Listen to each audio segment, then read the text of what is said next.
It was one of the most ingenious prison breaks of all time if it worked. In 1962, inmates and bank robbers Frank Morris and John and Clarence Anglin vanished from Alcatraz, the federal island penitentiary off the coast of San Francisco.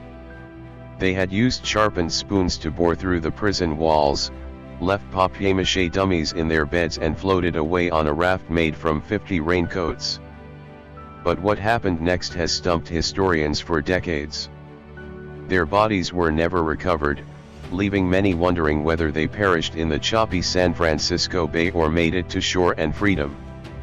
In the years since, nearly 6 decades of silence from the men led many to conclude that the escape had met a watery end. The FBI closed its case in 1979, concluding that the escapees were unlikely to have survived a treacherous swim of more than a mile of frigid waters to the mainland. But in January of 2018, CBS San Francisco published an extract of a letter addressed to the FBI that told an altogether different story and claimed that the criminals had been at large since the 1960s. "My name is John Anglin," it read. "I escaped from Alcatraz in June 1962 with my brother Clarence and Frank Morris. I'm 83 years old and in bad shape. I have cancer. Yes, we all made it that night, but barely." The letter was sent to the San Francisco Police Department's Richmond station in 2013, the broadcaster reported, but had been kept under wraps during a long investigation.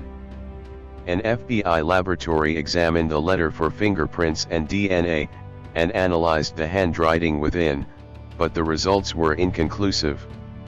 "So that means yes, and it means no, so this leaves everything in limbo," security analyst Jeff Harp told CBS. In the letter, the writer explained that he was the last living member of the trio, with his co-conspirators dying in 2005 and 2008.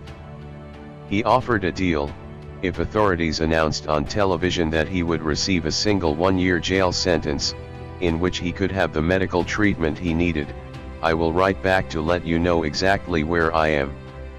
This is no joke. The FBI did no such thing, and instead repressed the letter. Though this is the first time anyone purporting to be one of the men has contacted authorities, it isn't the first piece of evidence that suggests they might have made it out in one piece. Robert Checky, an officer with the San Francisco police, reported seeing what he described as a pristine white boat out in the bay on the night of the men's disappearance. It had no lights on, but appeared to have someone on board shining a flashlight into the water. Police followed up on the sighting, but couldn't find the owner of this strange boat or where it went next. More recently, a 2015 History special showed an alleged photograph of the brothers, taken in Brazil some 13 years after their disappearance. Family members of the men have also reported strange experiences that suggest there may be more to the story than many believe. "It's always been talked about through the family," David Widner, a nephew of John and Clarence Anglin, told CBS. "My grandmother received roses for several years after the escape.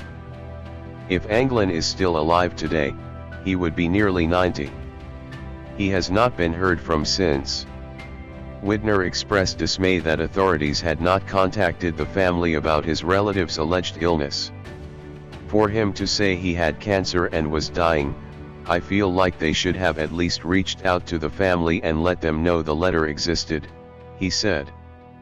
But federal authorities have been quick to quash any rumors of a successful Great Escape.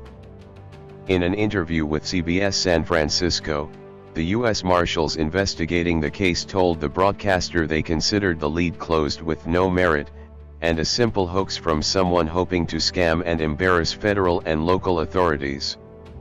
The Federal Bureau of Prisons say that they drowned once they got off of Alcatraz and their bodies were swept out to the Pacific Ocean. End of story, National Park Service Ranger John Cantwell said. The prison was closed permanently in 1963, a year after the men vanished. Today, it plays host to more than 1 million tourists each year, often drawn to the site by the story of the Anglin brothers, which was adapted for the screen in the 1979 film Escape from Alcatraz. John Anglin's cell, where the men made their exit, is a popular attraction. It's preserved almost perfectly, with the same gaping hole in its teal-painted wall, but even the scene of the crime offers few answers as to where these great escapees wound up.